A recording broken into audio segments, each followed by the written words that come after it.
Welcome back to this next tutorial on Adobe Premiere Pro. For this tutorial we're going to be looking at sound design, how to add audio to your film and adjust it. We'll also be looking at how to export your finished film.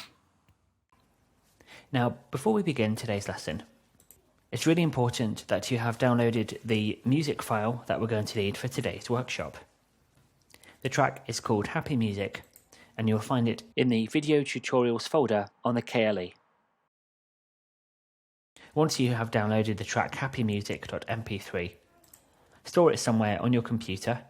I've put mine on the desktop, but you can store yours with your other project files. Before we begin, let's check that your audio is coming through your computer okay. If you're using headphones, you may find that when you play any audio, it may come out of your computer speakers, not your headphones.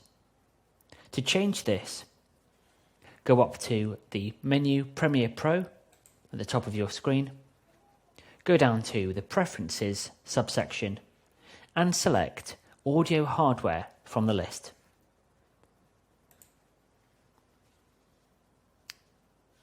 In these preferences, you should be able to see your default input and default output. It will be the default output where you want to check, if you are using headphones, that your headphones are selected here and not your speakers from your computer. Once you have done this, press OK, and when you play your video back, it should play out of your headphones, not out of your computer speakers.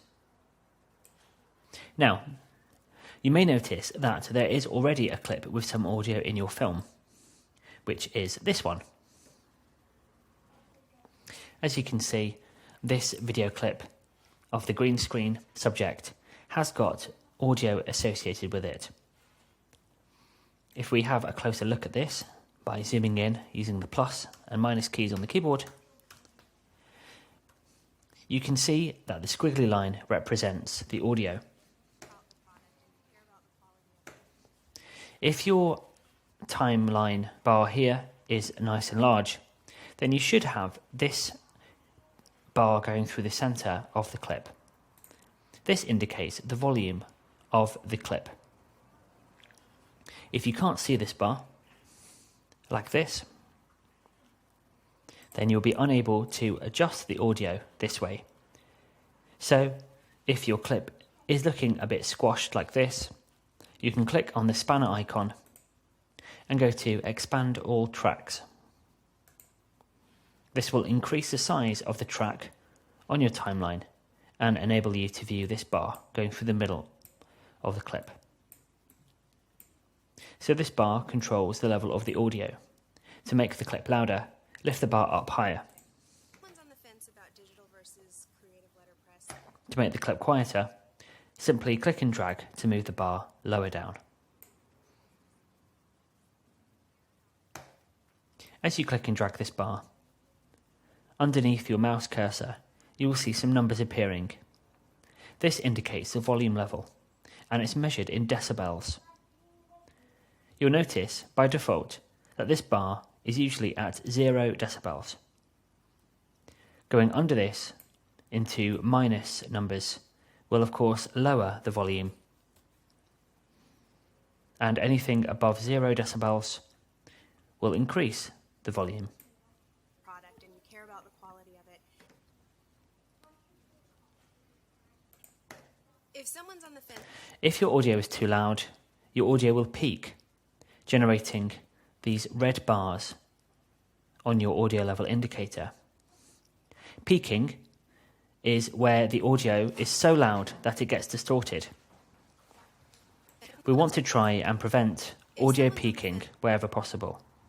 So if you ever see the red warning lights appearing at the top of your audio indicator, lower the volume down a little bit and try it again.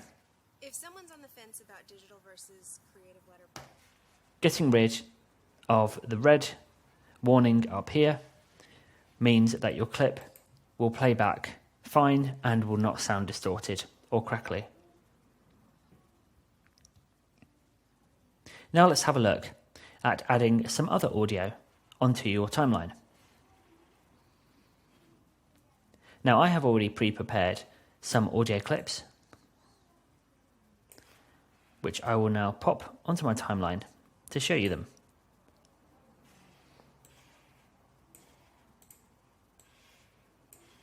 I'm simply dragging and dropping these from the project window directly onto the timeline.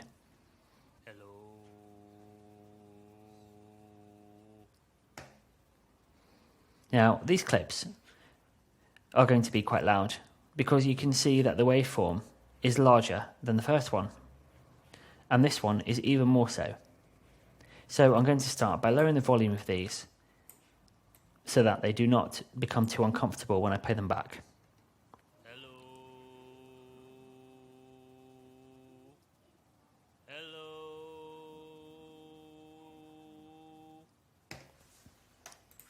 It's important to note that your audio clips, some of them do not have video associated with them.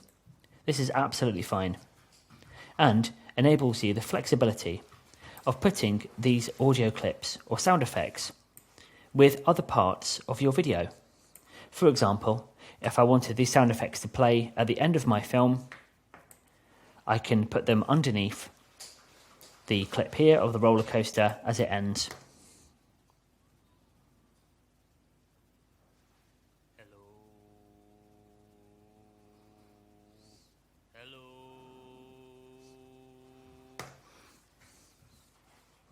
It's also important to note that you can pick up and move these audio clips completely independently as if they were any ordinary video clip. So that means you can pick them up and drop them wherever you like and change the order of them however you wish. Another really useful thing to know about your audio tracks is that you don't have to keep them all on one line. For example, if I wanted these three pieces of audio to play simultaneously, I can drag and drop them underneath each other like this.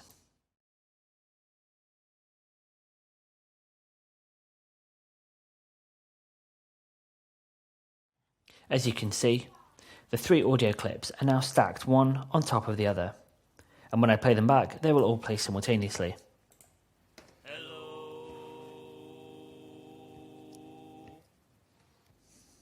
If you want to spend more time looking at your audio, you can do this in a number of ways.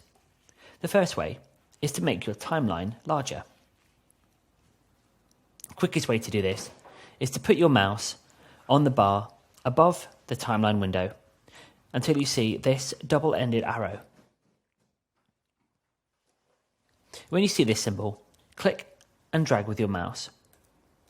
This will increase the height of your timeline. You'll also notice it is shrinking the size of my source and program windows retrospectively. This is now giving me more room on my timeline to see. Another thing you can do is to put your mouse on the dividing line between the video and the audio. It's quite tricky, but with a bit of practice, you should be able to position it just right.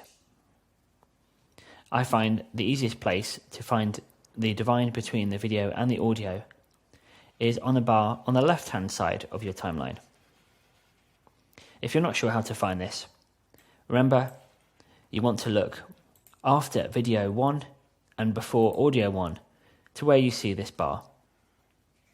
When you see this dividing bar, click and drag with the mouse, and you can now see that I have more room for audio than I do for video. I can still scroll up and down my audio and video, but now I have more room for the audio as I have dragged this bar upwards to allow me to see more audio tracks. Now that I can see all three audio tracks, I can pick up these clips and move them and rearrange them however I wish. The great thing about having many audio tracks is that your clips can overlap each other like this. So, if you don't want to play them all at the same time like this, have a go at staggering your audio clips so that they start at different times. Here is an example for you,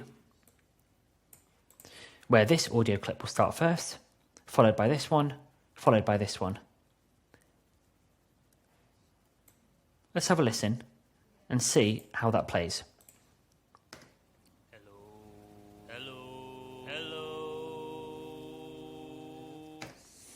Not bad.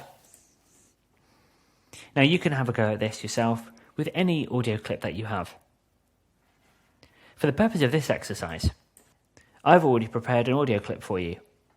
So, go ahead and find the audio file happymusic.mp3.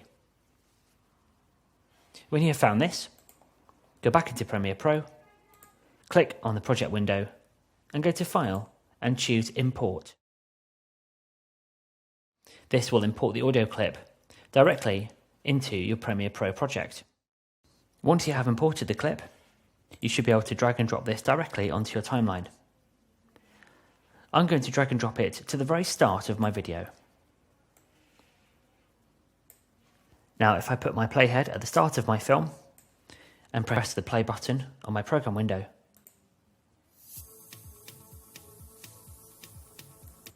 you can see that the music fits very nicely with the footage.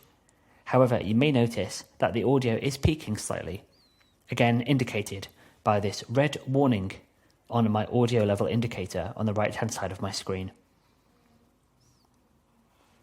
So to tackle this, I'm going to click and drag the bar which runs through the middle of my music track and bring the volume down. Now let's have a listen again.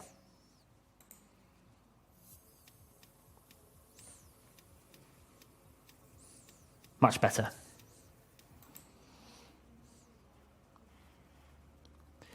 I'm going to now click on the bar along the bottom of my timeline and drag to zoom out so I can see my whole film with the music track. As you can see, the music track is too long for my film, as my video will end here, leaving the music playing long after the video has finished. One of the easiest ways to correct this problem is to go to the end of the audio clip, move your mouse to the very end of it, and when you see the arrow with the red bracket, click and drag with your mouse to bring that clip back. You should already be familiar with this from adjusting your video clips. Now we're just applying the same method to our audio track. Now that we have dragged this back, the audio will end at the same time as the video ends.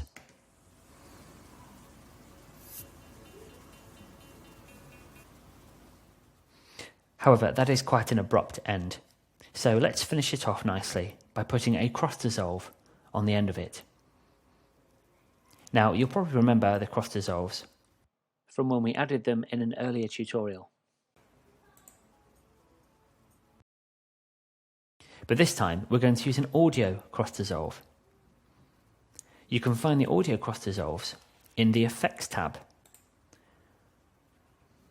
This is on the left-hand side, near your project window. Remember, if you can't find the Effects tab, you can click on the double arrows and click on Effects, or go to the window menu at the top of your screen and scroll down to Effects. Click on Effects in the window menu to jump you straight to the Effects tab. Now that we have done this, we're now going to open the Audio Transitions folder and then click on Crossfade. By opening the Audio Transitions and Crossfade folders, you'll find that there's only 3 crossfades to choose from. I'm going to choose Constant Power, but you can have a play with any of these and see which one you prefer. Just like we did with the video effects and video transitions, I'm going to click and drag Constant Power to the end of the audio clip just here on my timeline.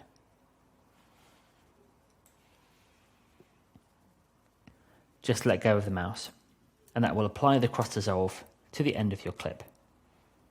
Let's have a listen now.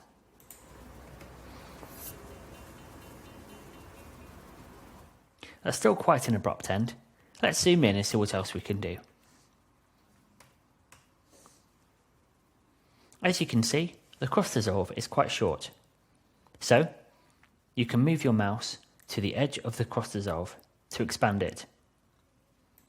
If you cannot see this icon appear, like this one, then it's because you are too far zoomed out. So zoom in a little more. And now try putting your mouse to the end of constant power. And you should see the icon appear of the bracket with the rectangle inside it. Again, this indicates that we can expand and reduce the length of our cross dissolve. I'm going to bring this all the way back so that the audio has a few seconds to fade out. Let's have a listen and see how it works.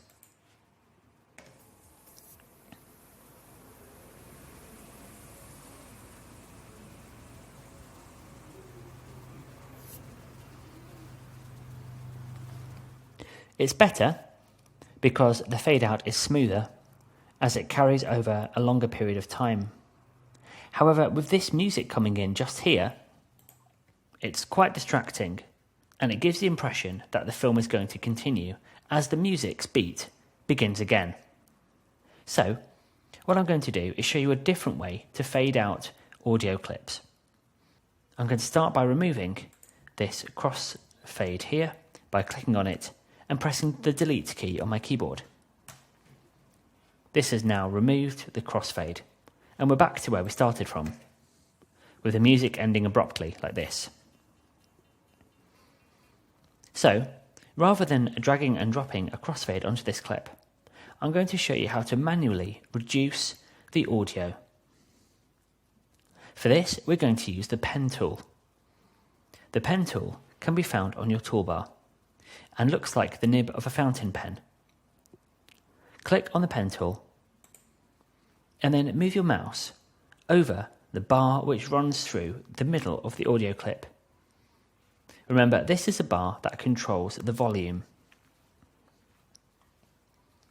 As you move your mouse left and right over the bar on the audio clip, you will see a plus symbol appear next to your mouse. When you see the plus symbol appear, click on the bar.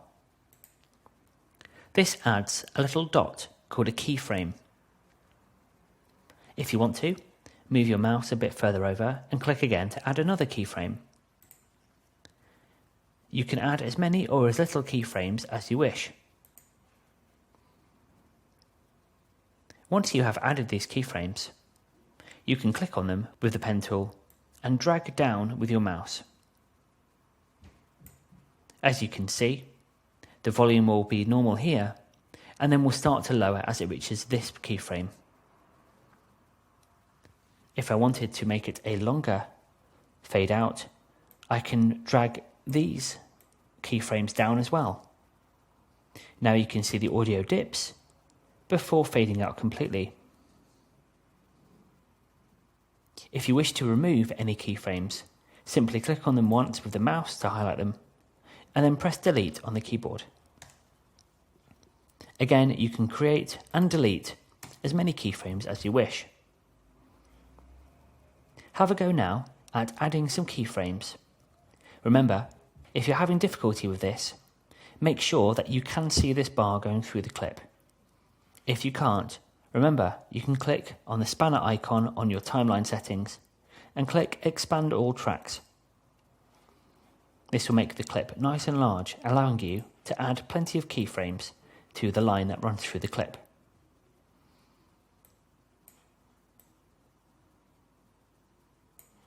Once you have had a go at adding these keyframes, play it back and see how it works.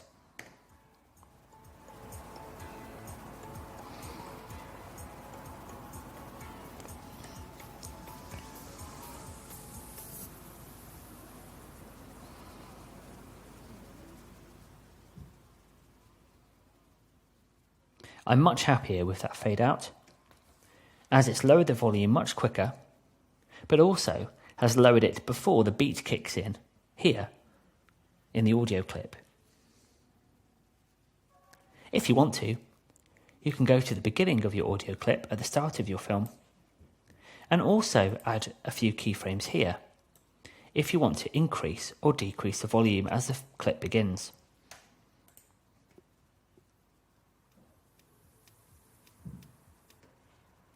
With the pen tool, it's really handy, as you can also add keyframes during your film.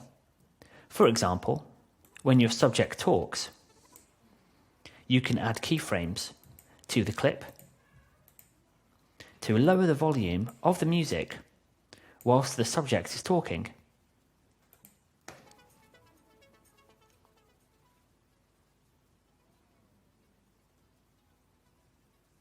After the subject has talked, the volume can increase and resume.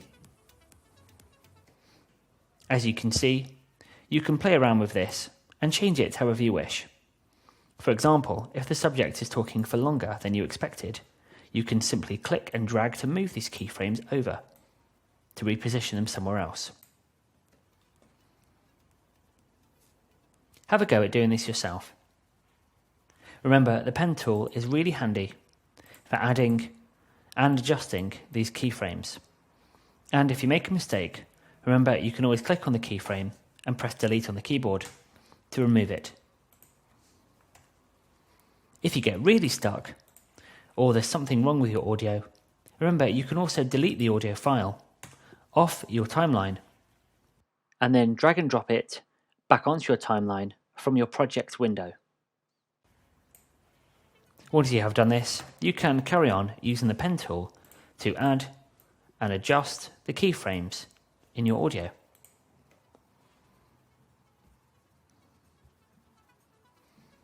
Now that we've had a look at how to integrate audio into our film, your video should now be ready for exporting. If it's not, don't worry, you can keep playing at it and making changes however you wish. Remember to check those levels to make sure that none of your audio is peaking.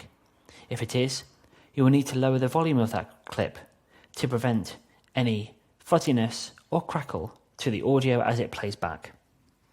Before we export, there's two things we really should do. The first one is save. So go to File and click on Save. Secondly, let's render our video as well. Remember, you can do this by going to Sequence at the top of the screen and going down to Render In to Out. Remember that the rendering process will take longer depending on the complexity of your video clips and filters that you have applied to them. If your film is fairly simple, like mine, then it should only take a couple of minutes. But if your film is heavy with effects and filters, then it might take longer. After the render is complete, we're now ready to export our video. It's always good to have one more check over your film to check that you are happy with it. Also, check for any gaps between video clips. You might see these on your timeline. If you do see any of these, it's really important to close this gap. To do this, you can click in the empty space and press delete on the keyboard. Or you can right-click on the empty space and click on Ripple Delete. This brings the video together and removes any unwanted gaps in your film. Now, for the export process. First of all, click on your timeline window. Anywhere on here will do. And then go to the menu at the top of your screen, click on File, and go down to Export. Finally, select Media from the list. I'll very quickly explain this window to you. On the left-hand side is a preview of what your film will look like. By now, you should be familiar with your film already, so you can use the timeline at the bottom to scroll through and check everything is where it should be. Once you're happy, on the right-hand side, you can see the settings Now my default settings may be different to yours, so let's go through them one step at a time. First of all, we have the format. We're going to choose H.264 from the list. Secondly, preset. For here, click where it says preset match source high bitrate, or whatever your screen is displaying, and from this list, scroll down to YouTube 1080 Full HD. Finally, we need to click on this blue text here that says timeline1.mp4. Again, yours might say something differently, so go ahead and click on this blue text by output name. I'm going to save my work onto the desktop, so navigate to where you want to save your video to. And then, name the video whatever you want. I'm going to call mine Sam Demo. Once you're happy, press save. The final step of the export process is to press the export button. You don't need to worry about any of these settings here, as these are all generated automatically by the YouTube 1080 Full HD preset. Go ahead and click on Export. Now, the exporting process will be much quicker if you have already rendered your film. The length of time it takes to export your video is based on how complex your timeline is. Again, if you have lots of filters and effects, the export process will take longer.